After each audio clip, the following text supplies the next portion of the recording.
नमस्कार, विठ्ठल बोलेमध्ये स्वागत। मी विठ्ठल पाटील। महाराष्ट्रातील राजकारण आता बऱ्यापैकी स्थिर झालेलं आहे। मंत्र्यांची नियुक्ती झाली, पालकमंत्र्यांची नियुक्ती झाली।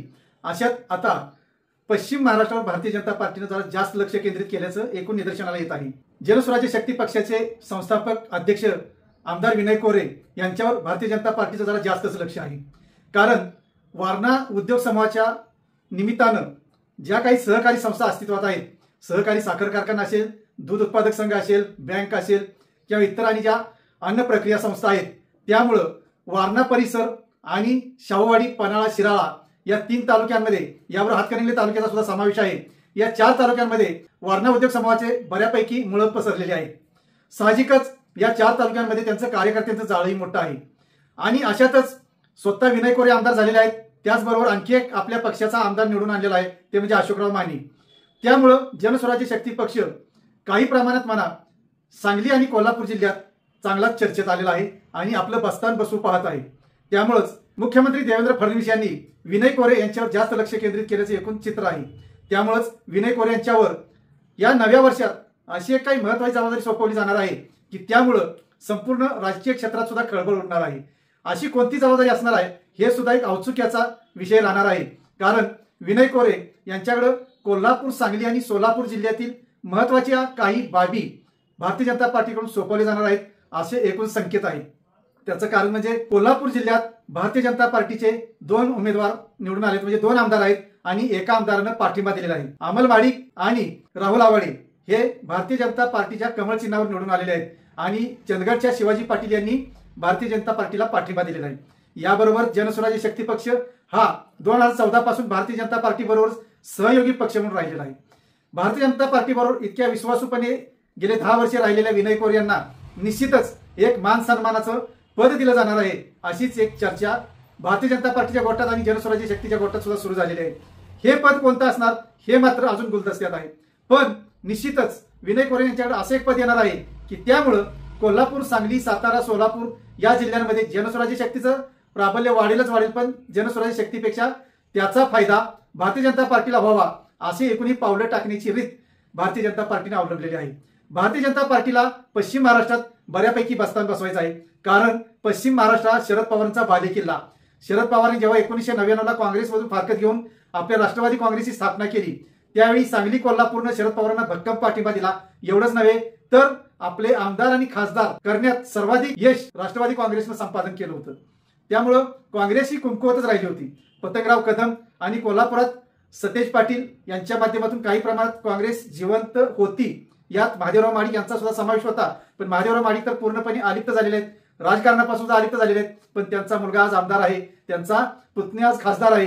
त्यामुळं भारतीय जनता पार्टीला माडिक घराण्याचं एक मोठं पाठबळ मिळालेलं आहे। एकीकडे कोरे आणि दुसरीकडे माडिक, असं कोल्हापूर आणि सांगली जिल्ह्यात मोठं पाठबळ भारतीय जनता पार्टीला मिळालेलं आहे।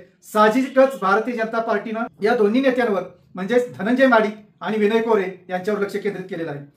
विशेषतः विनय कोरे यांना जी जबाबदारी दिली जाणार आहे ती अर्थातच सर्वसमावेशक समन्वय राखावा आणि सर्वांना एकोप्याने घेऊन बरोबर चालावं अशीची जबाबदारी राहणार आहे। त्याचबरोबर विकास कामांमध्ये सुद्धा महत्त्वाचा शब्द कोरेंचा राहावा, यासाठी सुद्धा भारतीय जनता पार्टीकडून तसे पद त्यांना देण्याबाबत हालचाली सुरू आहेत। मुख्यमंत्री देवेंद्र फडणवीस आणि विनय कोरे यांचे अत्यंत सलोख्याचे संबंध आहेत आणि त्यातूनच विनय कोरे यांच्याकडे एक वेगळ्या पद्धतीनं भारतीय जनता पार्टी पाहत आहे आणि त्यासाठीच त्यांच्याबरोबरच खासदार धनंजय माडिक यांना सुद्धा मुख्य प्रवाहात आणून त्यांच्याकडून तळागाळापर्यंत भारतीय जनता पार्टी कशी पोहोचेल यासाठी प्रयत्न केले जात आहेत। विनय कोरेंचा दुसरा एक स्वभाव म्हणजे ते शांत आहेत, अभ्यासू आहेत, हुशार आहेत, सहकारातील आकडेवारी त्यांना तोंडपाठ आहे, ही त्यांची जमेची बाजू आहे, म्हणून त्यांच्यावर जास्तच लक्ष केंद्रित केलं जात आहे। विनय कोरे यांना अर्थात कोणतं पद दिलं जाणार, कोणती जबाबदारी दिली जाणार याबाबत अजूनही स्पष्ट वाच्यता केलेली नाही, पण संकेत मात्र तसे येत आहेत की विनय कोरे हे आणखी 1-2 महिन्यानंतर कोल्हापूर, सांगली, सातारा, सोलापूर जिल्ह्यातील एक बडप्रस्थ होईल असे संकेत भारतीय जनता पार्टीच्या गोटातून दिले जात आहेत। खरं तर विनय कोरे यांच्या माध्यमातून कोल्हापूर जिल्ह्यात राजकीय क्षेत्रात वजन वाढवलं जात आहे। दुसरीकडे सांगलीमध्ये सुद्धा जनस्वराज्य शक्ती पक्षाचे प्रदेशाध्यक्ष समित कदम आहेत, ते मिरजेचे स्थायिक आहेत, त्यामुळे त्यांनी सुद्धा सांगलीमध्ये जनस्वराज्याचे हातपाय पसरायला सुरुवात केलेली आहे। जनस्वराज्य पक्ष मोठा झाला तरी भारतीय जनता पार्टीला तेवढं वावगं वाटणार नाही, कारण ते आपलाच भाऊ समजतात। म्हणूनच सांगलीमध्ये आणि कोल्हापूरमध्ये आपलं प्राबल्य वाढण्यासाठी विनय कोरेंना पुढे आणलं जात आहे, अशी एकूण चर्चा सध्या सुरू आहे. खरं तर सांगलीला पालकमंत्री हे भारतीय जनता पार्टीचे ज्येष्ठ नेते चंद्रकांत दादा पाटील आहेत आणि कोल्हापूरला पालकमंत्री एकनाथ शिंदेच्या शिवसेनेचे प्रकाश आंबेडकर आहेत. या दोघांमध्ये समन्वय साधून सांगली कोल्हापूर जिल्ह्याच्या विकासाबरोबरच पश्चिम महाराष्ट्र आणि कोकणाला जोडणारा एक दुवा निर्माण व्हावा, या हेतूनच कोल्हापूर जिल्ह्यात भारतीय जनता पार्टी आपलं प्राबल्य वाढवत आहे. हे संकेत यापूर्वीच मिळालेले आहेत. पण त्यासाठी जे ठाम नेतृत्व पाहिजे त्या शोधातच भारतीय जनता पार्टी होती आणि भारतीय जनता पार्टीला आज विनय कोरे आणि धनंजय माडी यांच्या माध्यमातून ठाम नेतृत्व मिळालेलं आहे. त्यातल्या त्यात विनय कोरेंना जरा जास्त झुकतं माप देत त्यांच्यावर काही वेगळी जबाबदारी देऊन सांगली, कोल्हापूर, सातारा, सोलापूर याबरोबरच कोकण पट्ट्यात सुद्धा हे कोल्हापूर एक केंद्रबिंदू राहावं आणि त्या माध्यमातून पश्चिम महाराष्ट्रात आणि कोकणात आपल्याला हवं तसं काम करून घेता यावं, हाच विचार भारतीय जनता पार्टी समोर आहे आणि म्हणूनच कोरेंना सपोर्ट केला जात आहे. अर्थात कोरेंना कोणतं पद दिलं जाणार आहे, कोणती गिफ्ट दिली जाणार आहे, या नव्या वर्षात त्यांच्यावर कोणती जबाबदारी सोपवली जाणार आहे हे थोड्याच दिवसात स्पष्ट होणार आहे. तोपर्यंत मात्र आपल्याला त्याच्याबाबत उत्सुकता लागून राहणार आहे.